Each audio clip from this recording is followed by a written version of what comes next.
Olá, professor Rian, bem-vindo ao canal. Antes de iniciar a aula, eu peço que você se inscreva, compartilhe, deixe seu like para que o YouTube ele entenda, né, que você possa ser notificado dos próximos conteúdos que forem lançados no canal. Então, dentro do estudo, né, dentro do tema que nós vamos trabalhar, grupo 13, a família do boro, só fazendo o apanhado anterior, né, do que foi trabalhado, nós iniciamos o estudo com estudos da tabela periódica. De uma forma específica, nós estamos trabalhando as famílias de uma forma geral, né, considerando propriedades físicas, propriedades químicas, características que marcam esses elementos, considerando distribuição eletrônica, número atômico. No caso, a tabela periódica ela foi organizada considerando o aumento crescente do número atômico. Então, nesse sentido, a aula ela foi montada, né, considerando as propriedades gerais dos elementos, algumas curiosidades a respeito de cada elemento que compreendem, né, que constitui o grupo, e assim essas características já vão ser trabalhadas ao longo da apresentação. De uma forma resumida, a apresentação ou o tema abordado ele culmina para um entendimento, né, de uma forma a entender como esses elementos eles foram classificados dentro do grupo, né, considerando as propriedades químicas de distribuição de elétrons nos orbitais que vão estar disponíveis para cada elemento, né, considerando o número atômico, e assim a gente observa as demais tendências periódicas que o grupo apresenta, né, considerando esse estado de oxidação que esses elementos eles venham a apresentar e culminando para um número específico de ligações.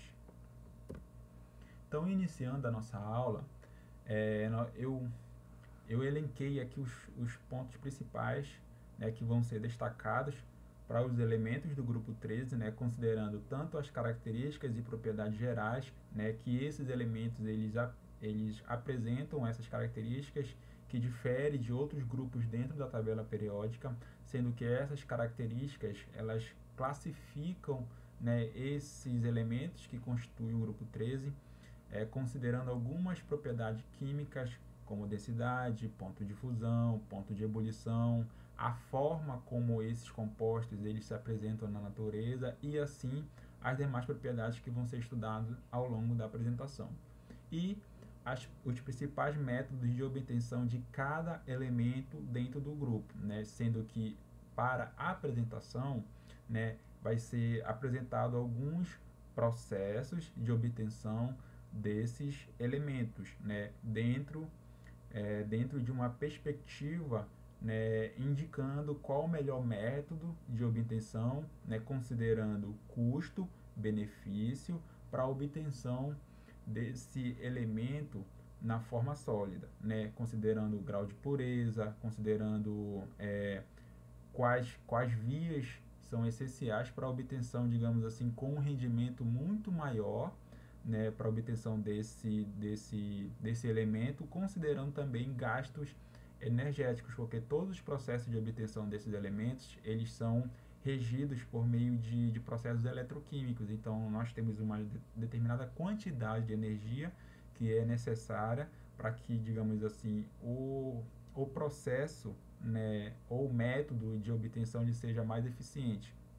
E também fazendo um apanhado sobre as principais formas que esses elementos em associação eles vêm se apresentar, né? Considerando óxidos, halogenetos e nitretos, que, digamos assim, são os grupos que mais interagem com esses elementos para a formação desses compostos. E também um tópico adicional, né, considerando a formação de boranos, boros hidretos e no caso, eboretos.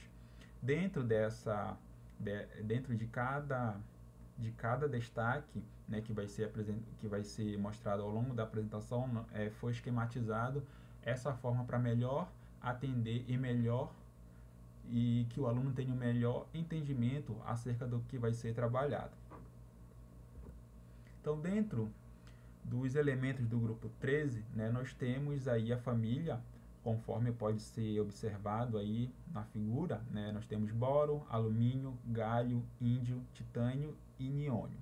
Dentro desses elementos que constituem o grupo 13 da tabela periódica, né, esses elementos, a família do boro é a primeira família constituída do bloco S, sendo que o bloco S, eles apresentam características incomuns, né? Só que, no entanto, não vai ter nem ganho e nem perda de elétrons, porque isso não é,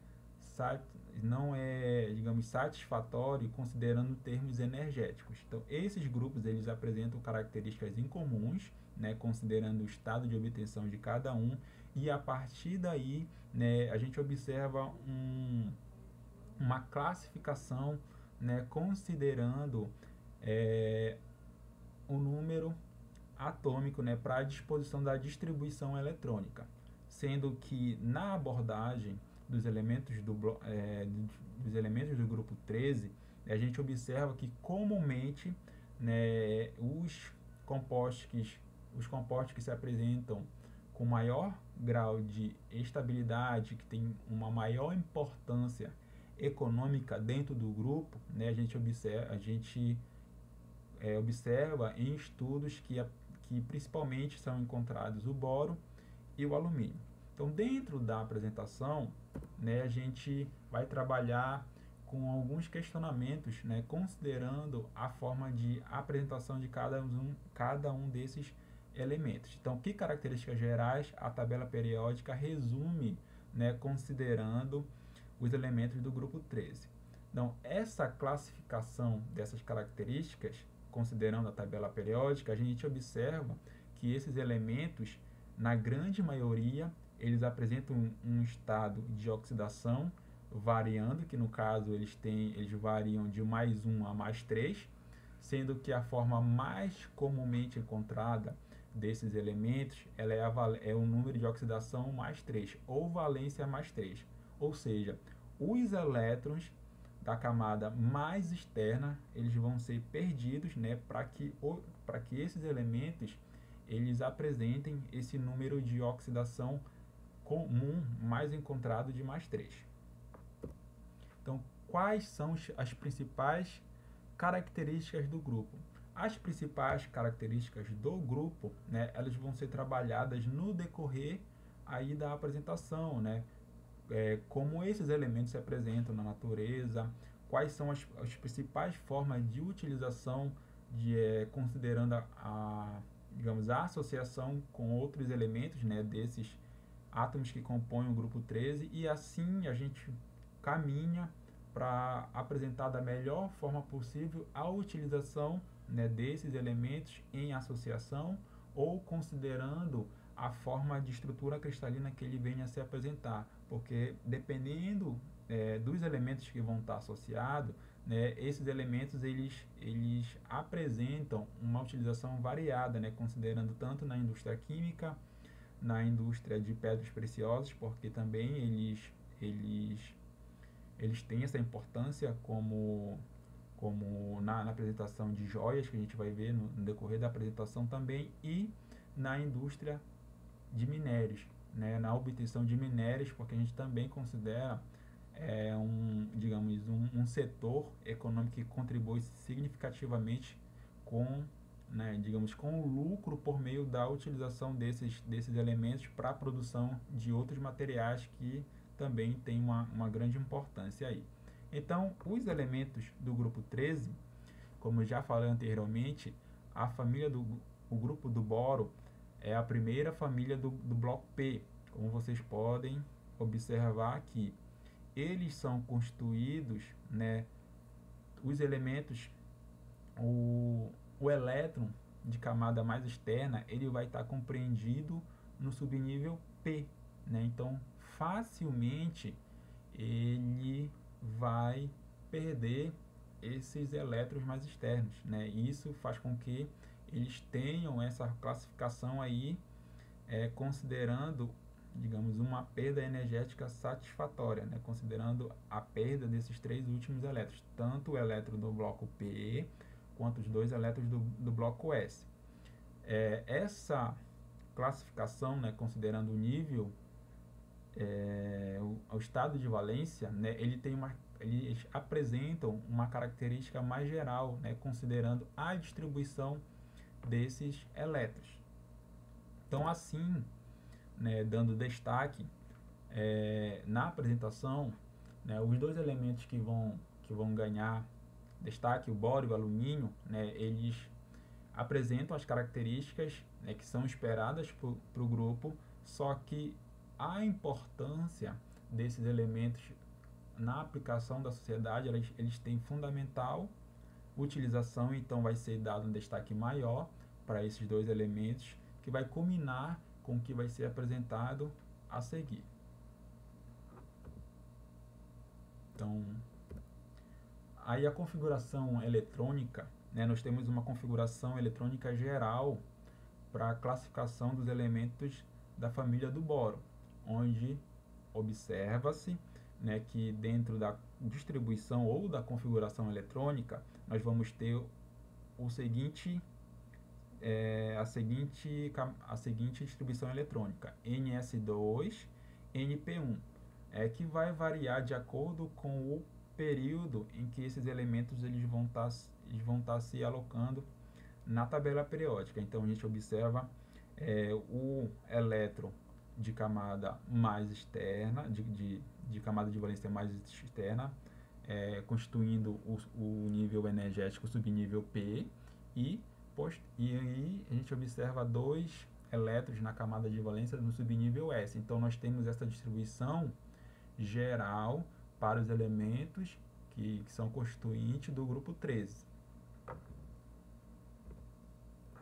Aqui é apresentado uma tabela com características gerais dos elementos que compreendem o grupo 13. Né? Como já foi apresentado, as configurações de valência, nós vamos ter N, S2, NP1, onde N é caracterizado como sendo o período que esse elemento vai pertencer dentro da tabela periódica, onde os elementos que constituem o grupo 13 nós temos o boro, alumínio, galho, índio e talho. Nós temos uma massa molar que ela varia de 10,81 gramas por mol a 204,38 gramas por mol. O ponto de fusão, né, nós temos ele decresce de cima para baixo, como vocês podem observar aí, sendo o boro apresentando o maior ponto de fusão de 2.300 graus Celsius, e o talho, no caso, e o galho tendo um ponto de fusão de 30. Avançando, nós temos o ponto de ebulição, como o boro ele apresenta o maior ponto de ebulição de 3.931 graus, e o menor sendo o talho com 1.457. E nós vemos uma inversão, né, no valor de densidade, onde o boro ele apresenta a menor densidade e o talho apresenta a maior densidade, né, considerando que esses elementos eles apresentam um raio atômico muito pequeno comparado com os outros elementos. Então é de se esperar que eles tenham densidade relativamente pequena e uma reatividade também pequena, né, considerando, digamos, a associação com outros elementos. A forma como esses elementos eles são encontrados, né, considerando a temperatura de 25 graus e a pressão atmosférica de 1 atm. Então, o boro ele é encontrado na forma de metalóide pulverulento marrom. E o alumínio, né, considerando a forma, ele é encontrado como metal prata esbranquiçado, sendo que esses elementos eles não são encontrados de forma pura na natureza, eles são constituídos, né, por outros elementos, no caso os minérios, que é feito todo um tratamento, né, para a obtenção dessa forma pura desses elementos isolados, né, sendo que todos esses processos que são utilizados para obtenção, eles requerem uma grande quantidade de energia para que possa ser obtido esses átomos na forma sólida, na forma pura. Aqui, só para frisar que dentro dos elementos que constituem o bloco 13, vai ser dado destaque na apresentação para o boro e alumínio, né, considerando o que foi apresentado lá no início. O primeiro elemento, né, do grupo 13 que vai ser dado destaque, nós temos o boro, que ele vai ter uma massa molar de 10,81 grama-mol e um número atômico de 5. Então, algumas características, né, químicas devem ser destacadas, né, considerando a utilização do boro nos diversos setores que compreendem a atividade econômica. Então, do ponto de vista químico, né, o boro ele apresenta uma energia de ionização relativamente alta. Por quê?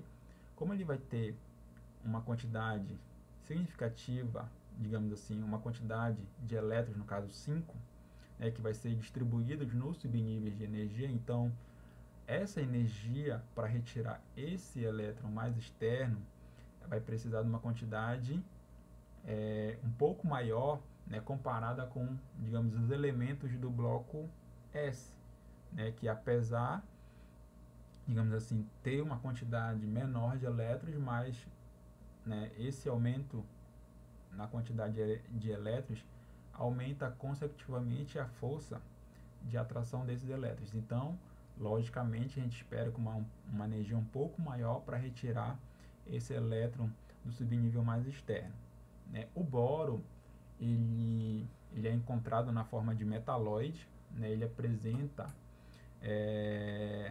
essa, digamos assim, quando ele está na forma de metal, ele é um metal esbranquiçado, né, que apresenta conteúdo considerando as etapas de formação desse elemento. Na maioria das ligações, o boro com os demais elementos, eles se ligam considerando ligações covalentes com outros elementos, né, considerando que os elementos do grupo 13 da tabela periódica, eles apresentam o octeto incompletos. Então, consecutivamente, digamos assim, a distribuição desses elétrons para fazer com que esses octetos eles estejam completos, vai fazer com que eles culminem, né, considerando uma quantidade de ligações entre os elementos para disposição desses elétrons dentro desse octeto incompleto.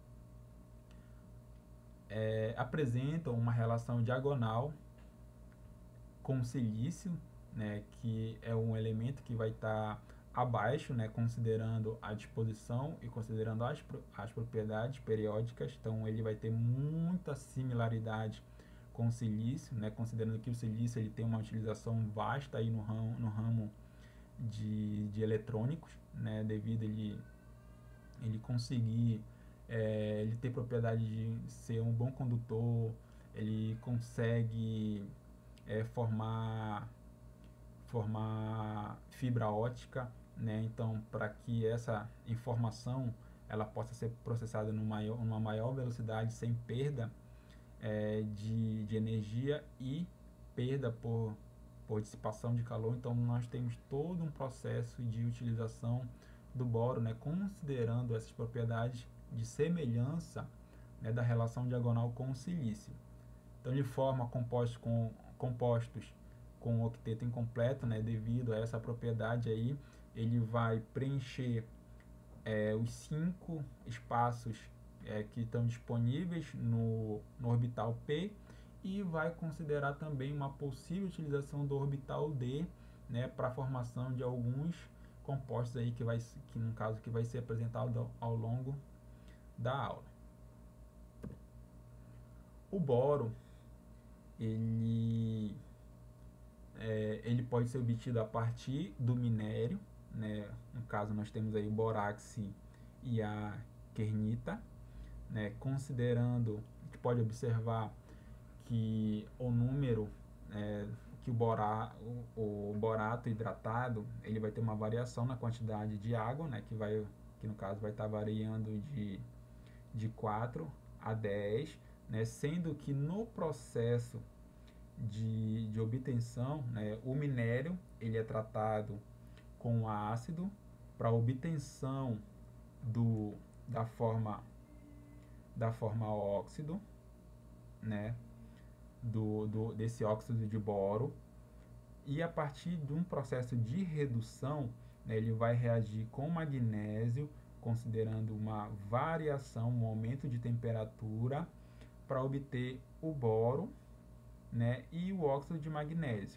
Só que, no entanto, esse processo ele não é eficiente, porque ele considera que dentro do meio reacional, os produtos formados, né, caso o boro, um dos produtos formados, ele vai ter uma forma impura, marrom e amorfa. Então, digamos, considerando essa equação química para o ramo indústria, então essa forma, né, esse produto que vai ser formado, ele vai ter uma forma impura. Então, vai necessitar de uma grande quantidade, né, tanto de energia quanto de material, para que a gente obtenha essa forma impura, e teria que fazer um novo processo, né, para deixar essa forma o mais pura possível.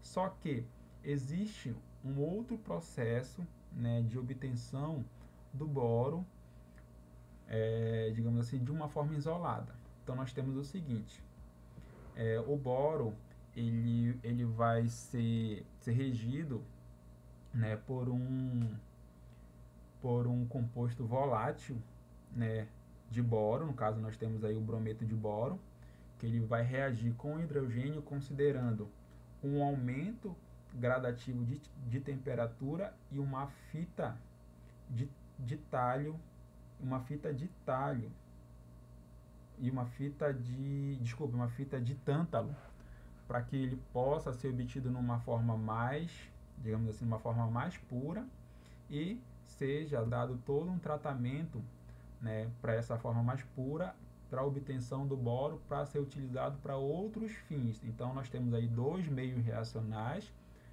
considerando o minério, né, o borax, que ele é um minério que é obtido, que o boro é obtido a partir desse minério aí.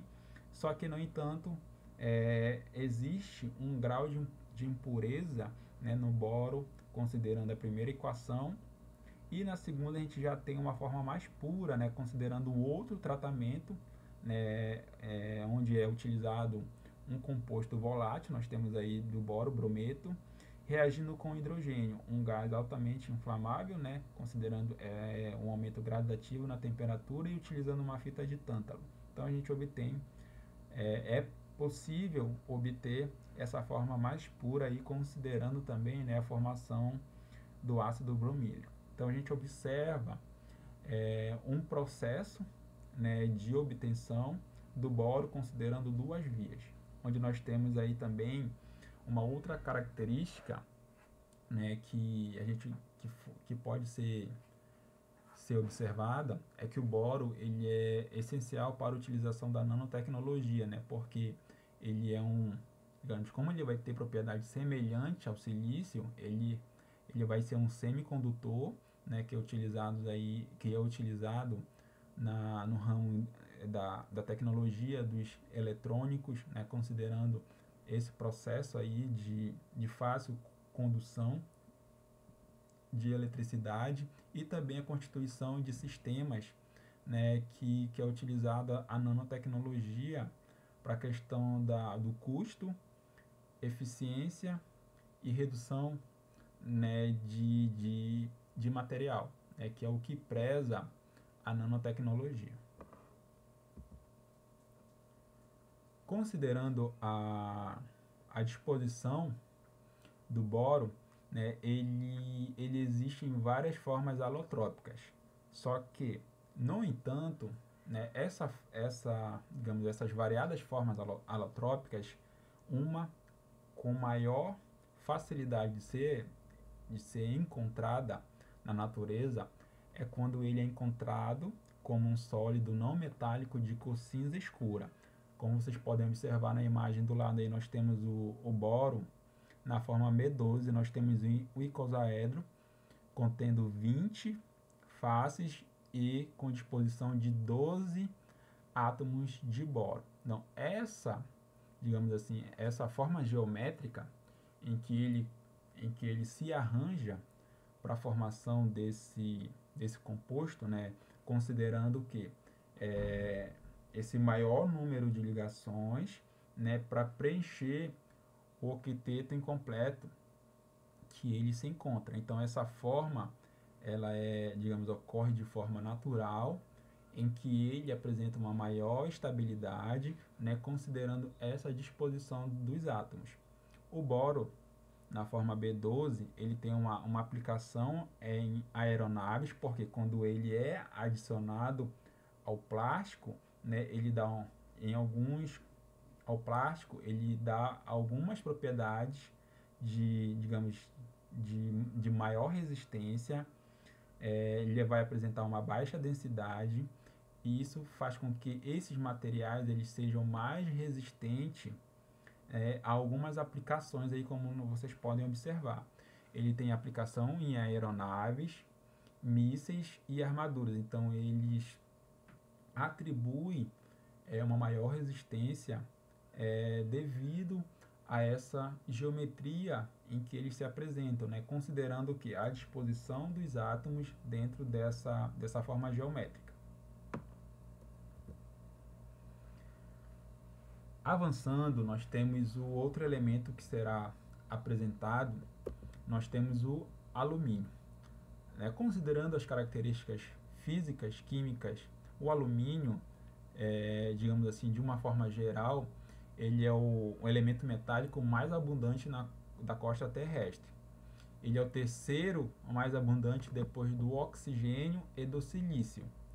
A forma como o alumínio é encontrado, ele é obtido a partir do minério da bauxita, né? Conforme a imagem vocês podem observar aí, a bauxita ela apresenta essa coloração avermelhada devido à presença de ferro 3+. Então, quanto maior a concentração de ferro 3+, mais avermelhada esse mineral ele vai ser. Então, a gente observa o quê? Que os minerais ele apresentam uma variada constituição de elementos químicos, né, onde por meio de processos eletrolíticos, né, a gente consegue fazer a separação desses elementos considerando o potencial de oxirredução. Então, o alumínio, ele em décadas passadas, né, ele era muito mais valioso que outros elementos aí, né, que atualmente são, tipo, exemplo, nós temos o ouro,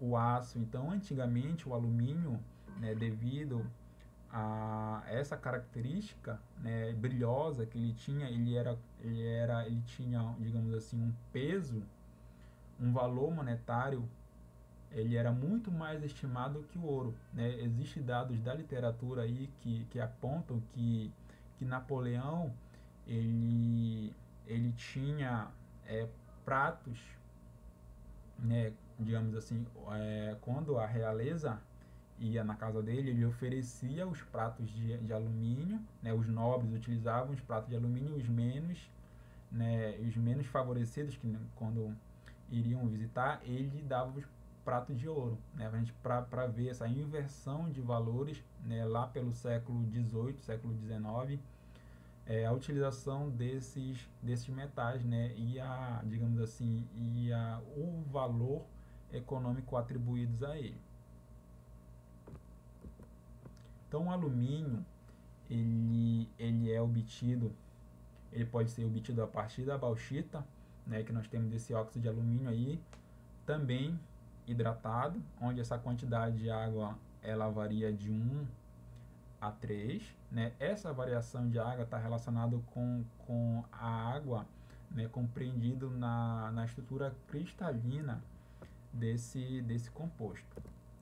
Então, o óxido de alumínio, ele é um óxido hidratado impuro. Então, existe um processo que é utilizado para deixar esse óxido com uma pureza um pouco maior comparado, porque para redução desses outros compostos que não tem, digamos assim, um valor econômico para a indústria. Então a gente faz a redução desses constituintes, né, da bauxita para a obtenção do alumínio metálico, né? O primeiro processo que foi, digamos assim, que foi utilizado na década, no caso, no século XIX, ele foi denominado de processo de Bayer, no caso que a bauxita ela é processada para a obtenção da alumina, né? Então nós temos o seguinte, que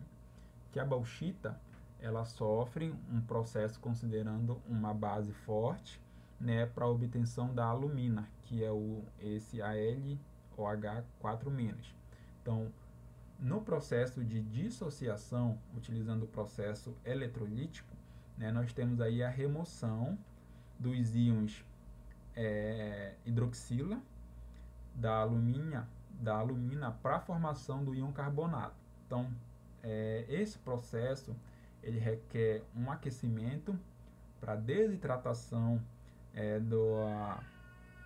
do hidróxido de alumínio, né, para a formação desse óxido, né, para a obtenção do alumínio metálico. Então nós temos um aquecimento por volta de 1.200 graus aí para remoção dessas impurezas. Então todos os constituintes orgânicos, digamos assim, que estão dentro desse material inorgânico, eles vão ser queimados, né, considerando esse aumento elevado de temperatura. E outros elementos com baixo ponto de fusão também aí, eles vão ser retirados da amostra. Então esse processo é um processo considerando diferença do potencial de óxido de redução, né, considerando os elementos que constituem a bauxita.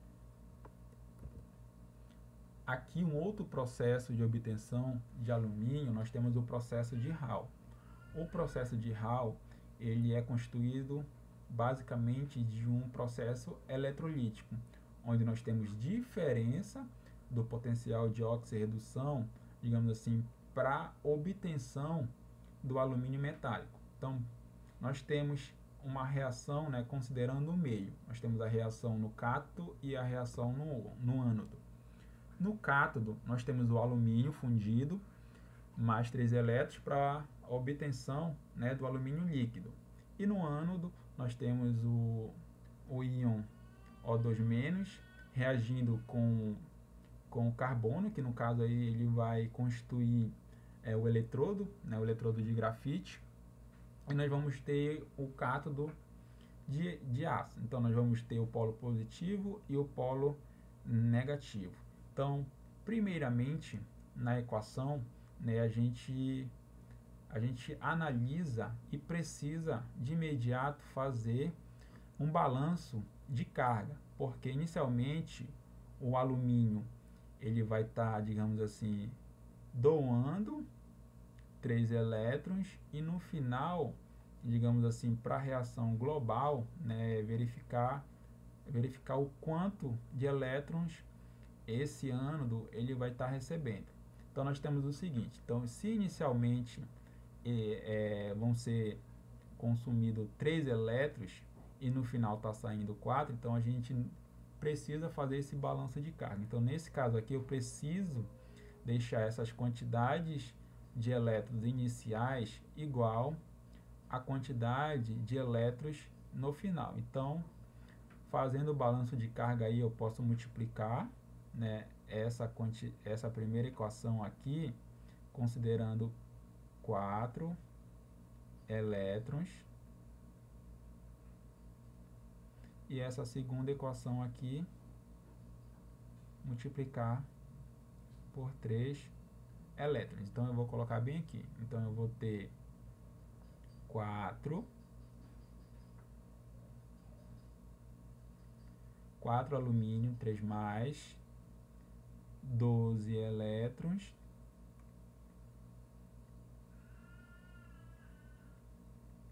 e o alumínio reduzido, digamos aqui, alumínio líquido.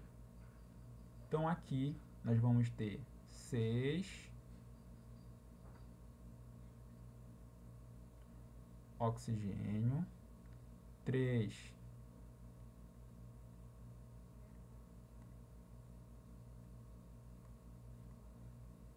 carbono grafite, no caso carbono sólido, 3 gás carbônicos,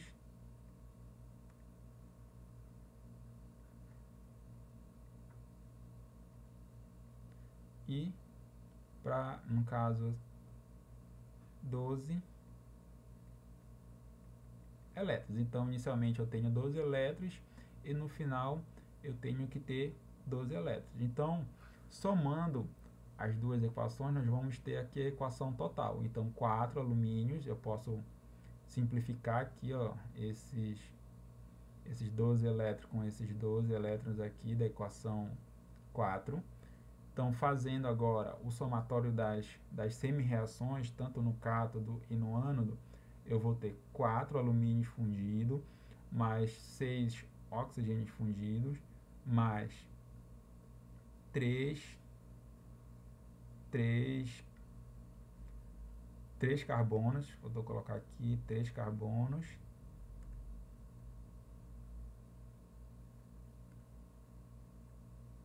quatro alumínios, conforme aqui, ó, 4 alumínios e mais 3 gás carbônico. Então aqui nós temos a reação total, a reação global, né, que nós podemos colocar aqui. Nós vamos ter o óxido de alumínio. Aqui, se a gente for fazer, então nós vamos ter Al2O3, nós vamos ter 2 para a formação, né, aí obter 4 alumínios líquido mais 3 moléculas de gás carbônico, né, um número de mol de 3 aí. Então o processo, né, a gente pode observar aqui que no caso nós vamos ter uma mistura fundida de criolita e alumina, né, que no caso aqui nós vamos ter alumina, esse Al2O3, que é o óxido de alumínio, né, ele vai ser precipitado para o fundo aqui e consecutivamente ele vai ser acumulado em um depósito, dependendo da forma como esse processo ele vai iniciar. Então nós temos, por diferença, né, de potenciais de oxirredução, o alumínio ele vai ficar, né, misturado, né, digamos assim, nessa solução, e posteriormente ele vai acumulando no fundo aqui para a formação, né, desse alumínio líquido, e posteriormente vai ser obtido na forma com maior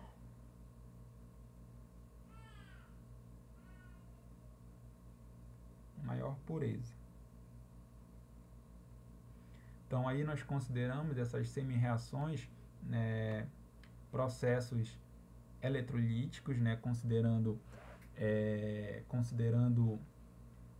consumo consideráveis de energia, né, para fazer a separação desses elementos metálicos na forma pura, né, na forma em que eles apresentam uma maior pureza, sendo que tanto para o processo de obtenção do boro e processo de obtenção do alumínio, eles são processos em que eles apresentam, né, eles não conseguem ter digamos assim, um grau de eficiência alto, né, porque não é um processo, digamos assim, um processo fácil de obtenção desses elementos. Então eles não são vantajosos em termos econômicos, né, mas ainda assim, pelo valor econômico, digamos, no mercado, tanto de alumínio quanto de boro, eles compensam para fazer a obtenção desses materiais. Fora que o alumínio, ele é um metal em que ele é resistente, né, a processos corrosivos, então ele pode ser empregado aí nos processos digamos assim, de eletrodeposição para proteção de outros elementos. Então, grande parte, digamos assim, dos metais em que eles são, digamos assim, apresentem, né, sensibilidade à corrosão, eles podem ser utilizados, o alumínio pode ser utilizado como material para proteger essa superfície de ataques de corrosão, né? Existe um processo chamado de processo de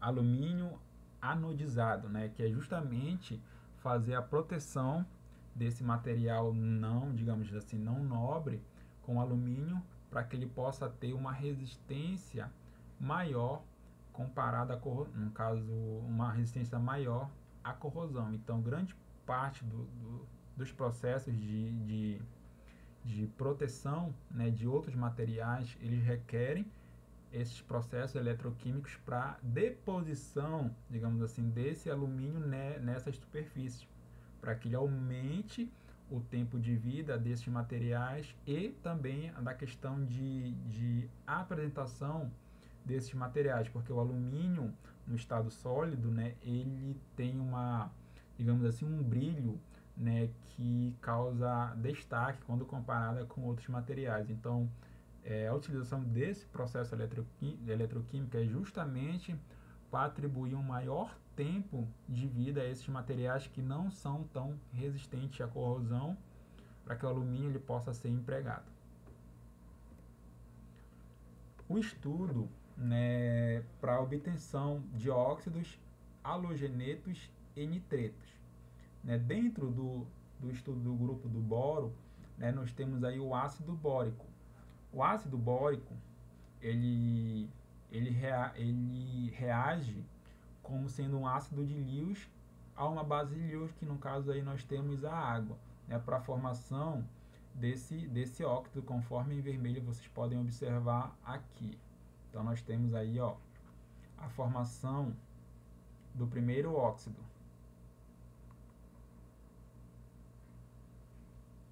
Esse óxido, ele é utilizado para atribuir resistência, né, a alguns compostos cerâmicos e a alguns compostos de vidro.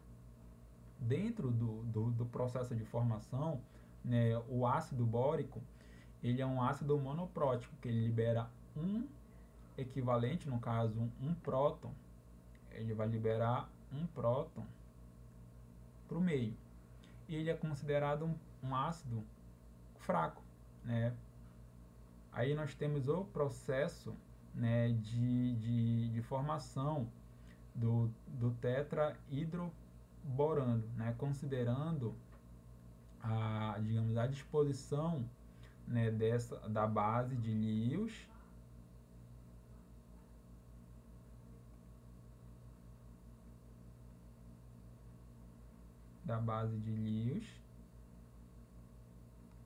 e do ácido de Lewis. Então ele utiliza o par de elétrons para se ligar ao boro, né, considerando que o boro ele tem octeto incompleto. Então ele utiliza esses espaços para aumentar o número de ligações com o boro e para a formação de novos óxidos, né, considerando a disposição e utilização desses materiais para fins econômicos, fins estéticos e fins para a produção de novos materiais. Outro processo que nós temos no caso, a formação dos halogenetos. Em destaque, nós temos esse halogeneto de boro. Né? Ele apresenta uma característica bem interessante, né? Porque ele constitui elementos com importância para a produção de vidros. né, esses vidros eles apresentam essa característica de ter uma maior resistência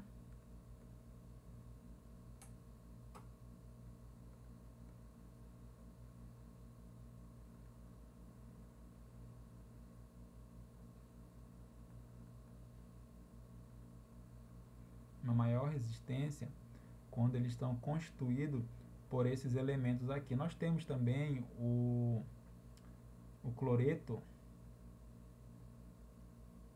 de boro, que é um elemento que tem peso e importância econômica comparada com esse outro tipo aqui desse halogeneto. Então eles apresentam essa capacidade de aumentar resistência de vidros. Então nós temos aqui a forma do óxido de boro reagindo com fluoreto de cálcio mais ácido sulfúrico, que no caso nós vamos ter um meio ácido aqui. O aumento, nós temos uma elevação de temperatura para a formação desse halogeneto, que apresenta uma aplicação na produção de vidros. Por esse elemento ele atribuir uma maior resistência a esses materiais. Outro processo que nós temos também de formação, utilização, são os boros nitretos. Os boros nitretos, eles vão apresentar estrutura semelhante às ligações carbono do tipo carbono sp3. Devido a essa capacidade do boro e do nitrogênio, considerando o octeto incompleto, eles vão ficar em um estado em que digamos, esse aumento acentuado no número de ligações mantenha eles estáveis em uma forma geométrica. Então, consecutivamente, essa forma geométrica aí, por meio de uma estrutura cristalina, eles vão ter essa disposição, considerando tanto o átomo de hidrogênio, que está em azul, e o átomo de boro, que vai estar em cinza. Então, essa disposição dos átomos aumenta a estabilidade desse sólido, considerando o tipo de interações que vai existir entre esses dois átomos. Então, essas interações, como podem observar aí, nós temos as forças de Van der Waals, é uma interação eletrônica fraca, considerando digamos assim, a distância no qual esses átomos eles vão estar interagindo. Isso, caso essa interação, digamos assim, dessa geometria hexagonal com disposição dos átomos de boro e do átomo de hidrogênio, que atribui uma maior resistência a essa forma de nitreto em associação com o boro. Então nós temos também ela tem uma grande importância também, para aumento de resistência e também uma maior densidade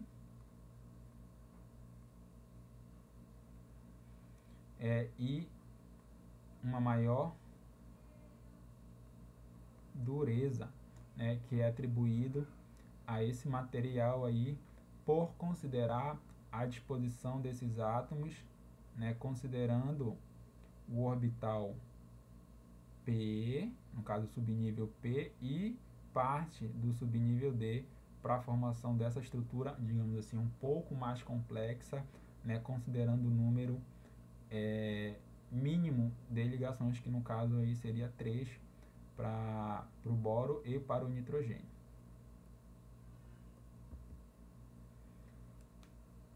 Um ponto para se destacar na apresentação é que nós temos aí a constituição de pedras preciosas, considerando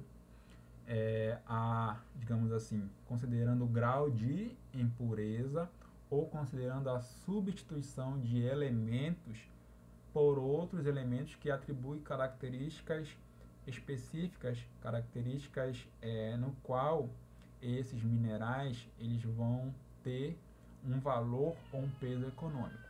Então, exemplo aí na figura 1, nós temos o rubi. O rubi ele é uma alfa-alumina em que o alumínio mais 3 ele foi substituído por alguns átomos de alumínio mais 3, ele foi substituído pelo cromo mais 3. Então, essa substituição, digamos assim, altera as características desse mineral para que ele tenha essa diferenciação, considerando o termo de apresentação, termo de cor. Então, isso atribui um peso, um valor econômico para essa joia. No exemplo 2, nós temos a safira. A safira, ela vai ter, digamos, é uma alumina em que ela vai ter impureza considerando átomos de ferro mais 3 e titânio mais 4. Né? Nós observamos que essa substituição ela faz com que esses elementos eles apresentem, né, digamos assim, um aumento, né, de intensidade, na intensidade de coloração desses minerais. O topázio também ele apresenta impureza diferente da safira, ele apresenta só impureza de ferro mais 3. Então essa impureza, no caso, essa presença de ferro, atribui características semelhantes ao que a gente pode observar na safira, que nós vamos ter uma associação de impureza de ferro mais 3 e titânio mais 4. Então essa disposição desses átomos atribui características diferentes, né, para a composição desse mineral, comparado com o topázio, que vai ter só a presença de ferro mais 3. Então, essa diferenciação a gente observa em termos de coloração, em termos de valor econômico que essas joias ela apresentam no mercado de confecção e produção de joias. Aqui nessas equações, a gente observa a formação do hidróxido de alumínio. Né? Nós temos aí o alumina, que vai reagir com ácido sulfúrico, que no caso é um meio ácido, para a formação do sulfato de alumínio mais água. Então, o sulfato de alumínio dissociado em água vai liberar íons alumínio mais 3 e sulfato mais menos 2. Aí vai reagir com a alumina para a formação do hidróxido de alumínio, que é um composto que é solúvel, é um composto que em contato com a água ele apresenta essa estrutura gelatinosa, esbranquiçada, sendo que digamos assim, essa composição do hidróxido de alumínio ele é utilizado como purificador, porque ele consegue retirar impurezas de água. Então ele tem essa importância, né, considerando essa retirada de impurezas, para que possivelmente pode ser utilizado em filtros, né, para aumentar a qualidade da água. Então, dentro de um apanhado geral, né, nós observamos a classificação, né, considerando o processo de formação o processo de obtenção desses elementos, né, considerando os tipos, né, de potencial de óxido de redução, que os elementos do grupo 13 eles têm essa diferença, e consecutivamente digamos assim, com indução de fontes de eletricidade, a gente consegue obter ele em uma forma, digamos assim, mais pura, né, considerando um grau maior de impureza. Então, dentro do aspecto químico, os processos de obtenção eles são vantajosos, né? Só que não do ponto de vista energético, né? Porque requer uma grande quantidade de energia para obter uma quantidade menor, digamos assim, desses compostos no estado metálico. Então, só que do ponto de vista comercial, econômico, né, esses elementos eles têm, digamos assim, uma utilização que, digamos, comparando, né, o processo de obtenção com o produto final. Então, eles no mercado eles têm um peso relativamente alto, né, considerando o peso econômico, e a utilização dele é primordiais em alguns setores da indústria, setor automobilístico, setor de produção de materiais, nós temos aí setor de joias. Então eles têm essa utilização, né, considerando essas características químicas e físicas que eles se apresentam, né? Então a disposição das configurações dos elétrons de camada de valência atribui características únicas para esses elementos do grupo 3. Então, assim, a gente espera que esses elementos que constituem, né, o bloco P da tabela periódica, eles apresentem essa diferenciação, né, considerando a distribuição eletrônica e especialmente os elétrons de camada de valência, porque a partir desses elétrons de camada de valência a gente tem possibilidade de associação com outros elementos. Então, a associação com outros elementos que atribui características tanto químicas e físicas diferenciadas que podem ser utilizadas em diversos ramos que podem ser utilizados na sociedade. Então, nós temos confecção de medicamentos, né? Nós temos produção de novos materiais, nós temos ele considerando as características de semicondutores, né? Utilização para aumento do tempo de vida de materiais aí, né? Nós temos as placas galvanizadas, processo de galvanização, que é todo um processo de deposição de elementos que são resistentes à corrosão, né, por ataque químico, tanto de ácido quanto de base. Então a gente espera que esses elementos eles possam contribuir de forma significativa e para a gente entender, né, essas propriedades mais a fundo, considerando as características químicas. Então a gente espera que esses elementos eles possam ter esse desempenho se a gente entender como as propriedades químicas elas vão interferir para, digamos assim, para melhor a gente ter um entendimento dessas características que ele vem apresentar em associação com os outros elementos. Então, para finalizar aqui, nós temos os boranos, os borohidretos e os boretos. Dentro da disposição para obtenção dos boranos, dos borohidretos e boretos, nós temos um elemento que é essencial, que é a produção desse carinha aqui, que nós temos é o diborano.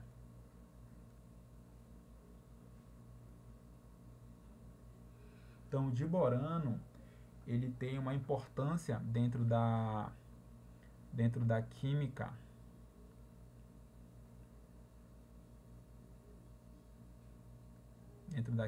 orgânica,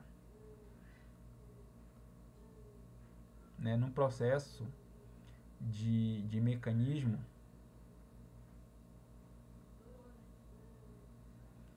chamado de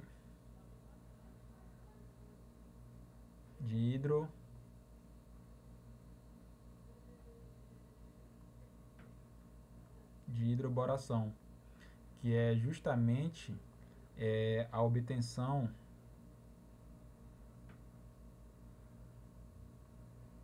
dessa espécie reativa aqui de boro para redução, né, dos alcenos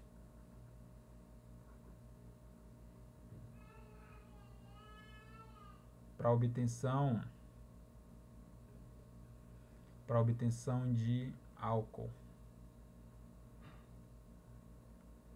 Então esse é um dos processos considerando, né, a utilização do boro, né, dentro da química orgânica para o processo de hidroboração e produção de álcool dessa espécie de boro, que no caso aqui nós temos o ácido bórico aqui para a produção de outros elementos e produção, no caso, para obtenção de álcool. Então, o diborano, ele apresenta essa estrutura química aqui, como vocês podem ver na imagem que está apontadinha a seta aí, e a disposição dele, sendo que para o processo de hidroboração a gente utiliza a forma reduzida, que é essa forma aqui, que é o